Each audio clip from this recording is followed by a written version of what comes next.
5 गरीब बहुओं की चट्टान पर बनी ठंडी रसोई। लो कर लो बात। वहाँ लोग मंदिर की घंटी बजाकर भगवान जी को भोग भी चढ़ाए हैं और एक मेरा घर है, यहाँ अभी मेरी बहुएं सुबह की चाय ही बना रही हैं। एकदम हद है। दादी गुस्सा नहीं कीजिए। बड़ी माँ जल्दी से चाय बनाकर दो ना, खेलने भी जाना है। हाँ हाँ बेटा दे रही हूँ, तुम जाकर बैठो। अरे नहीं, लगता है कि मुझे उल्टी आने वाली है। अरे रश्मि बहू देखना जरा, ये राखी ऐसे क्यों उठकर भागी? जी माँ जी मैं जाती हूँ।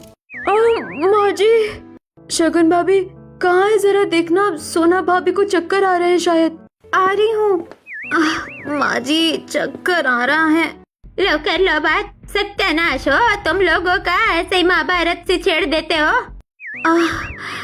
अरे रजनी के बच्चे, तू ही उठ जाए, चिपक ही गई है। हाँ भाभी लो पानी पियो। नहीं रजनी, ये वाला पानी रहने दो, मैं लाती हूँ पड़ोस में से ठंडा पानी। हाँ ले आ पड़ोस में से ही।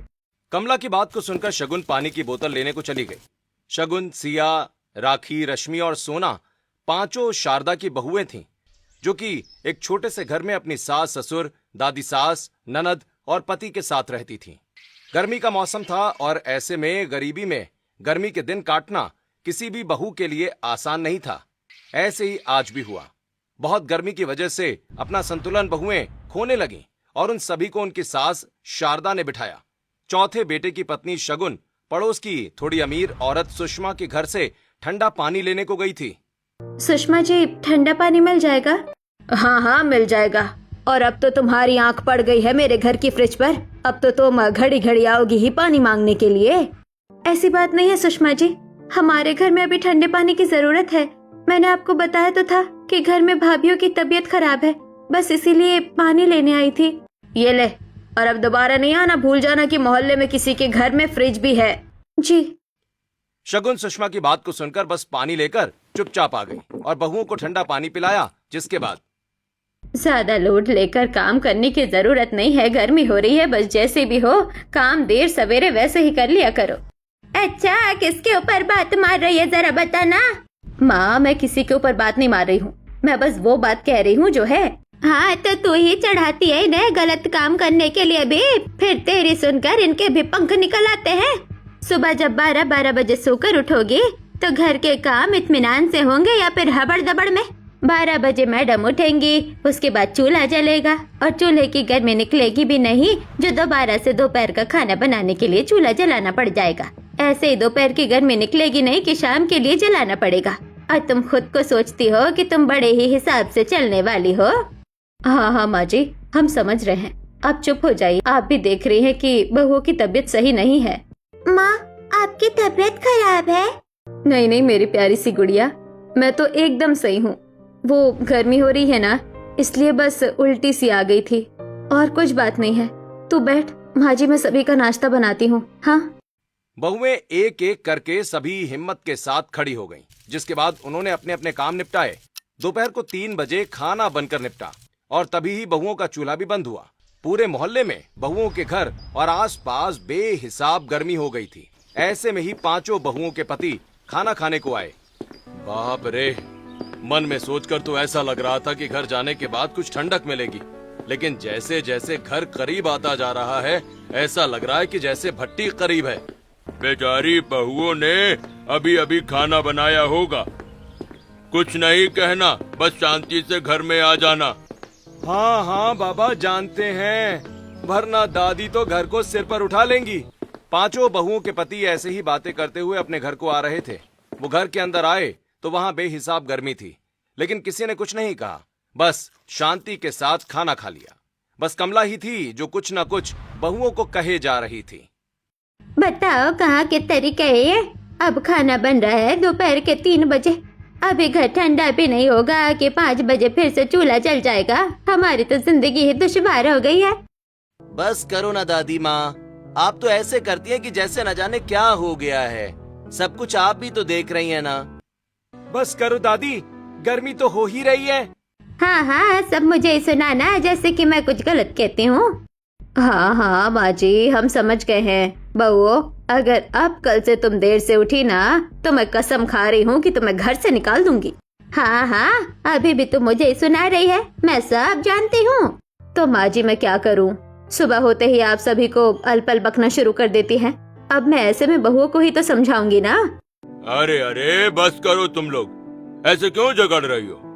बहुओं, मैं तुम लोगों से कह रहा हूँ कल से उठने में जरा भी देरी नहीं करना, ठीक है ना? बाबा हम जानबूझकर। सिया बस शान। बहुओं ने अपनी सास की तरफ देखकर बात को खत्म कर दिया और वो बस चुप रहीं। कुछ देर के बाद सभी ने खाना खा लिया और बहुओं के पति अपने अपने काम पर चले गए। उनके पति और बाप पत्थर को तराशकर मूर्तियां बनाने का काम किया करते थे। वो अपने काम पर चले गए और बहुएं अपने अपने काम में लग गईं। ऐसे ही अब रात होने को आई थी और चल राजू, रात हो गई है, माँ वरना डांट लगा देंगे, अब घर में चलते हैं। हाँ चलो। अब दोनों गरीब जाएंगे और उनके घर में जाते ही लाइट चली जाएगी। ज्यादा नहीं बोल कुसुम की बच्ची। कुसुम क्या गलत बोल रही है, सही तो कह रही है। तुम तो गरीब हो, तुम्हारे घर में तो ना एसी है ना ही कूलर है। मैं तो कूलर भी चलाऊंगा और एसी भी, और उसके बाद ठंडक करके सोऊंगा। हाँ भाई तो इनकी बातें नहीं सुन, ये लोग तो ऐसे ही करते हैं। चल, बाबा भी आने वाले होंगे, अगर बाहर देख लिया तो गुस्सा करेंगे। सलोनी ऐसे बोलकर अपने भाई राजू को घर के अंदर ले आई। कुछ ही देर के बाद उनके बाबा भी आ गए और सभी खा पीकर सोने चले गए। एक कमरे में पांचों बहुएं, एक कमरे में उनके पांचों पति और आंगन में दोनों बच्चों के साथ ननद, सास ससुर और दादी सास रहती थीं। सभी अभी बस सोने को लेटे ही थे कि बत्ती चली गई और गर्मी ने तो गरीबों का आराम ही हराम कर दिया है। बिल्कुल कुछ भी काम सुकून से कर ही नहीं सकते हैं। मैं तो जा रही हूँ बच्चों को इससे हवा करने। वैसे भी ऐसे में क्या ही नींद आएगी। मैं भी इनके कमरे में जा रही हूँ। सारा दिन तो मेहनत करते हैं, कम से कम रात तो सुकून की गुजरेगी। ऐसे बोलकर पांचों ही बहुएं उठ गईं। जिसके बाद बड़ी बहुएं राखी और रश्मि दोनों ही अपने पतियों के कमरे में गईं और उन्हें हाथ से हवा करने लगीं। और तीनों छोटी बहुएं आंगन में आ गईं और अपने सास ससुर और बच्चों को हवा करने लगीं। सुबह को माँ जी ने जल्दी उठने को बोला था। अब जब रात को ही लाइट नहीं आती है और हम सो भी नहीं पाते हैं तो दिन में कैसे जल्दी से आँख खुलेगी, मुझे तो समझ ही नहीं आ रहा है। सुबह को जल्दी उठना है। बहुएं ऐसे ही बेचारी हिसाब लगाने लगी। अभी वो उन्हें हवा कर ही रही थी कि हवा से शारदा की आंख खुल गई और तुम तीनों हमें ऐसे हवा क्यों कर रही हो? माँ जी बिजली चली गई है, पता नहीं है कि कितनी देर में आएगी और आप लोगों की नींद खराब होती, इसलिए हम ही हाथ से पंखा लेकर खड़े हो गए। बस कर ली तुमने हमारे चक्कर में अपनी नींद खराब। ये सब करने के बाद भी तुम्हें कोई अच्छाई मिल रही है? बोलो नहीं ना, डांट ही खाने को मिलते हैं। जाओ सो जाओ। कोई बात नहीं माँ जी, हमें दादी सास जी की बात का बुरा नहीं लगता है। उनकी तो अब उम्र हो रही है। बहुओं कुछ नहीं मिलता है ऐसे गुलामी करके, मैंने करके देख ली है। आज भी इसी भट्टी की तरह तपने वाले घर में हूँ और मेरी सास ने मुझे कभी अच्छा नहीं कहा। माँ जी हमें कोई लोभ लालच नहीं है कि हमें कोई अच्छा कहे। हम आपकी नजर में अच्छी बहुएं हैं, बस ये सबसे बड़ी जीत है। अच्छा अब आप सो जाइए, हम हवा कर रहे हैं। जब बिजली आ जाएगी तो हम भी सोने को चले जाएंगे। ठीक है भाई, तुम्हारी मर्जी, जैसे तुम्हें सही लगे। मैं तो आराम से सो रही हूँ। शारदा ऐसे बोलकर लेट गई, जिसके बाद बहुएं हवा करती रहीं। यही वजह थी जो घर की बहुएं देर से जागती थीं। वो गर्मी में सारी सारी रात परेशान रहती थीं, जिसकी वजह से उनकी सुबह को जल्दी आंख नहीं खुलती थी। ऐसे ही चलते चलते अब बहुओं को हवा करते करते सुबह होने को आई थी। सवेरे का वक्त था और सूरज की पहली किरण फूटते ही बिजली आ गई। मर गए रे, इस गर्मी ने तो मार कर रख दिया है। भाभी अब मेरे अंदर जान नहीं है कि मैं एक भी मिनट को आंखें खोलूं। समझ रही है ना? मैं तो दादी सास जी की डांट खा लूंगी, लेकिन मैं जा रही हूँ सोने। मेरे भी अब कुछ करना बस की नहीं है। मैं भी चली अपने कमरे की गली। सोना भाभी और सिया तुम दोनों भी आ जाओ। बहुओं के अंदर जरा भी जान नहीं थी कि वो उठ पाती। सुबह के 5 बजे वो सोने के लिए गई और 7 बजे कमला जाग गई। कल तूने क्या कहा था शारदा, याद तो है ना तुझे? क्या कहा था माँ जी मैंने? मुझे तो कुछ याद नहीं आ रहा है। कल तो तू बड़ी चढ़कर बोल रही थी कि बहुएं जल्दी ही उठेंगी और ये वो। देख दुनिया जाग गई है लेकिन तेरी बहू को होश नहीं उठने का। माँ जी आपको भी बस बोलना ही आता है। आपको पता भी है कि कल रात में पूरी रात बिजली नहीं आई और वो आपकी बहुएं ही थी जो सारी रात आपको बैठकर हवा कर रही थी, लेकिन आपको तो बस शिकायत ही करनी होती है। अरे तो कौन सा एहसान कर दिया? बहुओं का धर्म होता है अपने परिवार को खुश रखना। और उनका ख्याल रखना। अभी तक चाय भी नहीं मिली है। मैं बना कर दे दूं क्या चाय? तू बनाएगी? घर में बहुओं के होते हैं सासे भी, अगर ऐसे घर वालों को ही काम करना पड़े तो बस बेकार है फिर तो सब। कमला की बात को सुनकर बस शारदा चुप ही रह गई। ऐसे ही घंटों बीत गए और 11 बजे बड़ी ही मुश्किल से बहुएं आंख खोलकर अपने परिवार के पास उठकर आईं। एक एक हड्डी दर्द कर रही है। मेरी भी। आ गई आप महारानियों। दादी सास जी माफ कर दीजिए, हमारा इरादा ऐसे देर लगाकर उठकर आने का तो जरा भी नहीं था। वो शर्म नहीं आती है तुम लोगों को? किस तरह की बहुएं हो तुम जो ऐसे देर से उठकर भी हमसे नजर मिला लेती हो? हमारे जमाने में तो अगर बहू जल्दी ना उठे तो उनको बेल्ट से मारा जाता था, लेकिन यहाँ तो तुम्हारे पति भूखे ही काम पर निकल जाते हैं और तुम महारानियां सोई रहती हो। वो सासू माँ। भाभी दादी समझा रही है लेकिन फिर भी आपको बात ही समझ नहीं आ रही है। कुछ ना कुछ कहे चली जा रही हैं आप तो। चलिए अब बातें नहीं बनाइए और दादी माँ को चाय बनाकर दीजिए, अभी उन्होंने कुछ खाया पिया भी नहीं है। अब करेंगे फिर से गर्मी पूरे घर में। ठीक है दादी माँ, हम घर में गर्मी नहीं करेंगे, हम बाहर बैठकर खाना और नाश्ता बना देंगे, ठीक है ना? हाँ ये सही है। तुम दो जाकर नाश्ता और खाना बनाओ और तुम तीनों भी ऐसे मुंह नहीं ताको। जाओ जाकर कुएं से पानी लाओ, एक एक काम बताना पड़ता है। कमला की बात को सुनकर बहुएं काम में लग गईं। जो भी काम उनसे बोले गए थे वो उस सब को करने लगी। राखी और रश्मि ने चूल्हे को बाहर उठाकर रख लिया। हाय राम, कितनी ज्यादा गर्मी है। हाँ भाभी, अब सुबह के 6 थोड़ी ना बज रहे हैं, 11 बज रहे हैं। अभी सूरज सर चढ़ा हुआ है, ऐसे में तो गर्मी बेहिसाब लगेगी ही। जल्दी जल्दी से खाना और नाश्ता बना लेते हैं, कम से कम घर तो ठंडा ही रहेगा। दोनों बहुएं अपने घर वालों के आराम के लिए घर के बाहर चूल्हा ले आई थीं। वहीं दूसरी तरफ तीनों छोटी बहुएं बाल्टियां लेकर निकली हुई थीं। उन तीनों के ही हाथों में 2-2 बाल्टियां थीं। थक गए। वैसे भाभी ने आज अच्छा दिमाग लगाया जो चूल्हों को बाहर रख लिया, नहीं तो जितना चूल्हा जलता है उतना ही दादी सास जी का दिमाग भी जलने लग जाता है। सही कहा। चलो वैसे कुएं पर देर से आने से एक तो फायदा होता है, सभी पानी लेकर चले जाते हैं तो इसमें देर नहीं लगती है। चाची। अरे सलोनी, राजू, तुम दोनों यहाँ क्या कर रहे हो? वो चाची हम ऐसे ही दूसरों के घरों में मुंह मार रहे थे। खुद बताया कि आप लोग तो घोड़े बेचकर सो रही हैं, तो इन बेचारों को नाश्ता कौन देगा? तुम तो सुषमा आंटी की बहू राधिका हो ना, यहाँ क्या कर रही हो? पानी लेने आई हूँ, सारी रात बिजली नहीं आई थी ना। चलो अब हटो, मुझे पानी लेना है। ये कहाँ की तमीज है? हाँ, हम यहाँ पहले से हैं तो हम पानी लेंगे। क्यों लोगे तुम लोग पानी पहले? जरा अपने बर्तन तो देखो। पानी पहले वो लोग लेते हैं जिन्हें अपने घरों को पानी लेकर जाना होता है। अब जिनको पूरे कुनबे और कबीलों के लिए पानी चाहिए हो वो बाद में आए।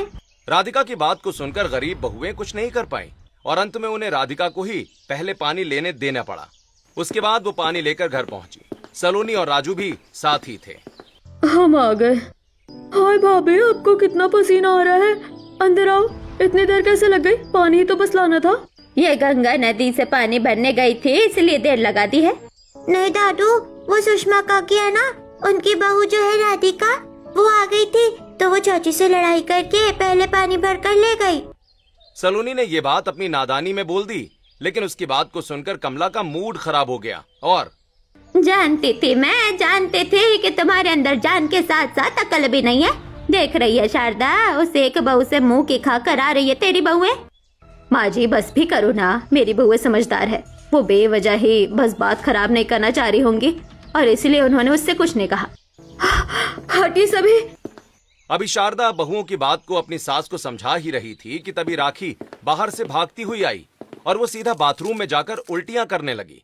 ऐसे ही रश्मि का भी जी मचलाने लगा और वो भी अंदर आ गई। तुम लोग बाहर से कहाँ से भागती हुई आ रही हो? 1 मिनट, तुम लोगों ने चूल्हा बाहर क्यों रखा है? भाभी बेचारी सोच रहे होंगे कि घर गर्म हो जाता है, इसलिए उन्होंने बाहर ही चूल्हा रख लिया।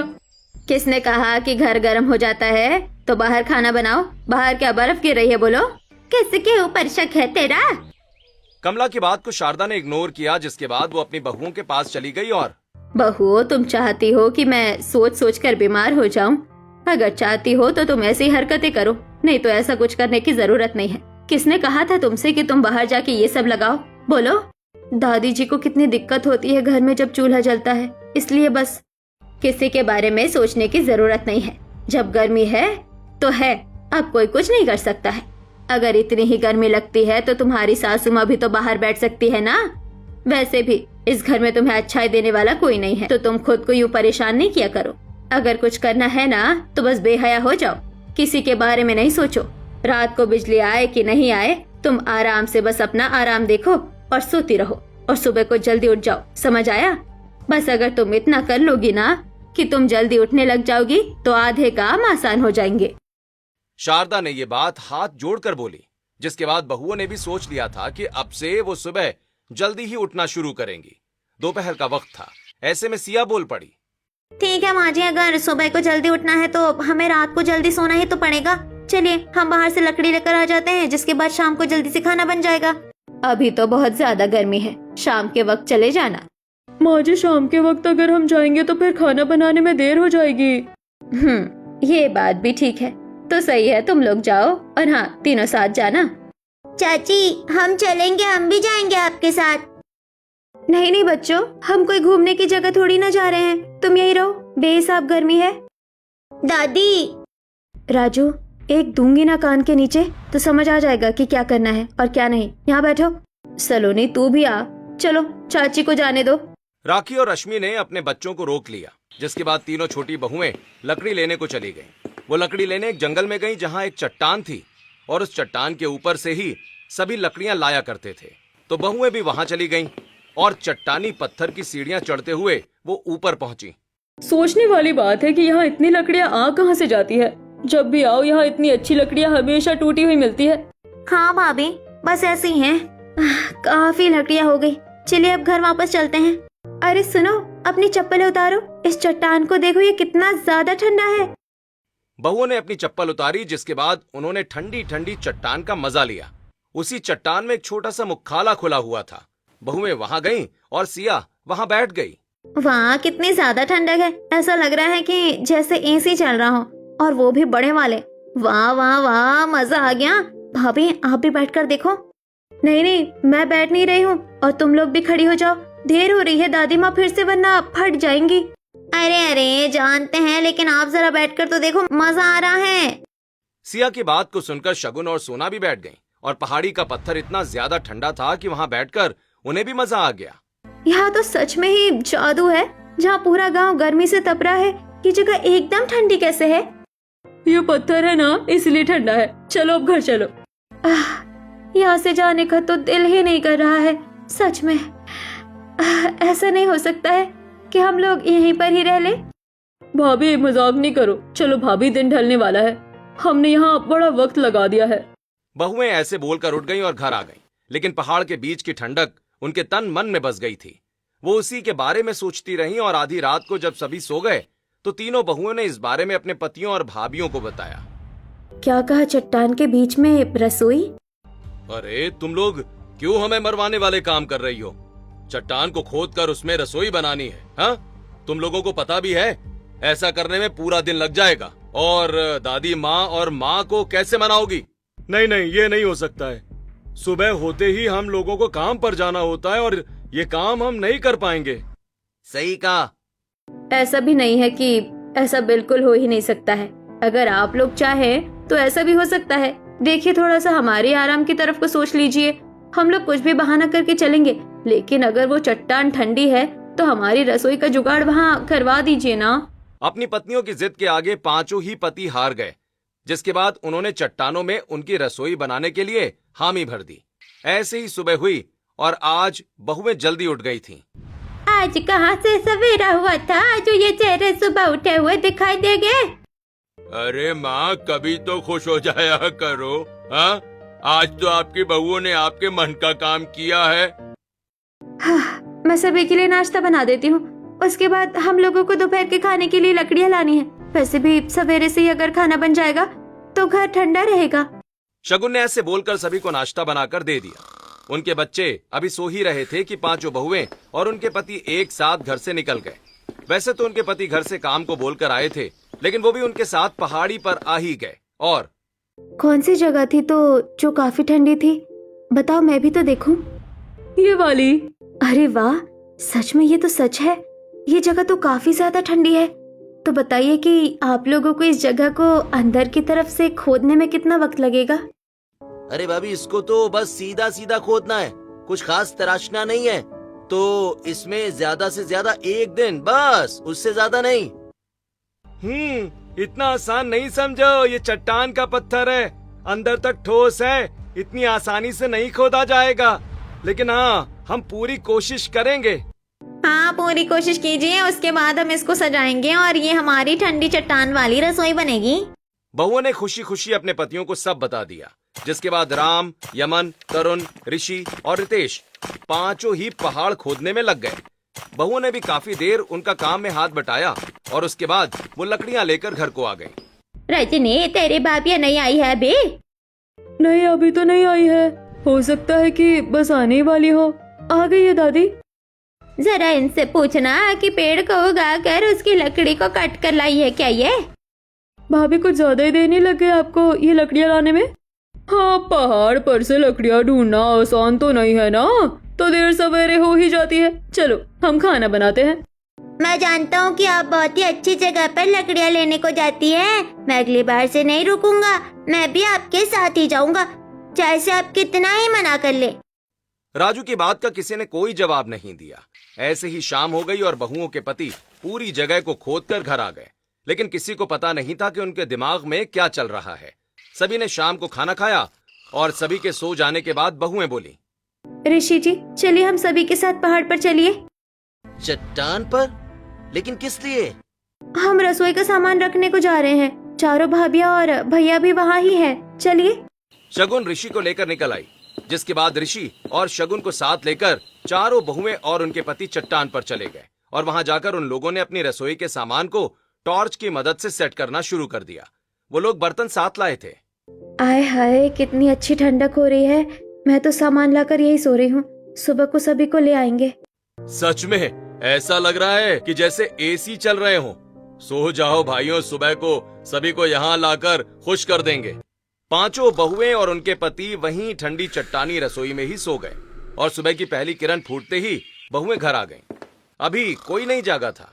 कुछ देर के बाद सभी के जागने के बाद, क्या बात है, अब तो मेरी बहुएं जल्दी उठने लग गई है, मैं बड़ी खुश हूँ। ऐसे ही उठना चाहिए। चलो अब नाश्ता बनाओ। मुझे भी भूख लगी है। आज नाश्ता यहाँ नहीं है, हमारे साथ आइए। सुबह सुबह कहाँ लेकर जा रही हो? चलिए तो सही, बस एक बार हमारी सुन लीजिए, आइए ना। अभी अगर तुम दिल को खुश करने वाला काम करोगी ना, तो उसके दूसरे ही पल कुछ ऐसा भी जरूरी करोगे जो तुम्हारे ऊपर आई हुई सारी दया मिट्टी में मिल जाए।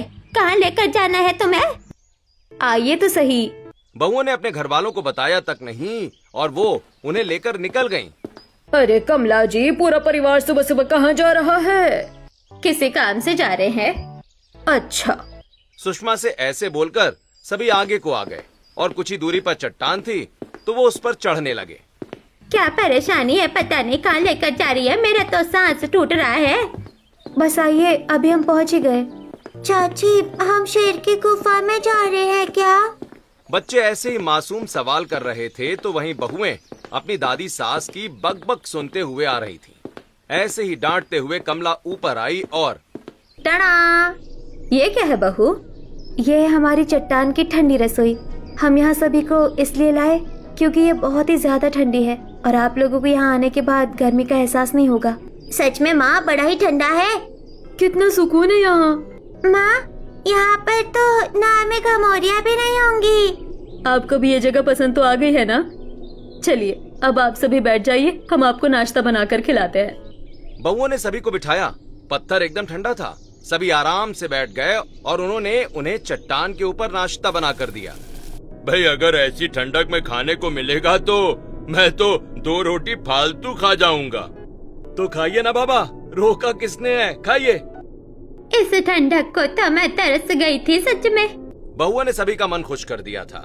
सभी ने नाश्ता किया, जिसके बाद बहुओं ने अपनी चट्टान वाली रसोई में दोपहर का खाना भी बनाया और शाम का खाना भी वो बनाकर घर को ही ला रही थी कि तभी शारदा बोली, बहुओं, एक बहुत ही ज्यादा जरूरी बात है इस रसोई के बारे में।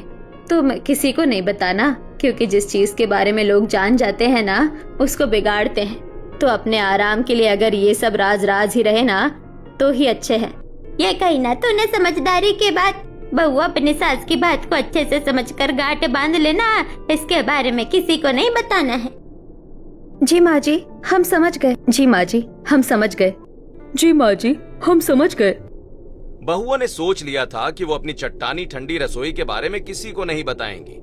ऐसे ही कुछ देर के बाद वो अपने घर को वापस आने लगी और अरे आ गए आप लोग, बड़ा लंबा काम था। जी हाँ ना, हमारा काम तो लंबा ही था, लेकिन लगता है कि आपके पास कोई काम धाम नहीं है, तभी तो आते जाते लोगों को देख रही हैं।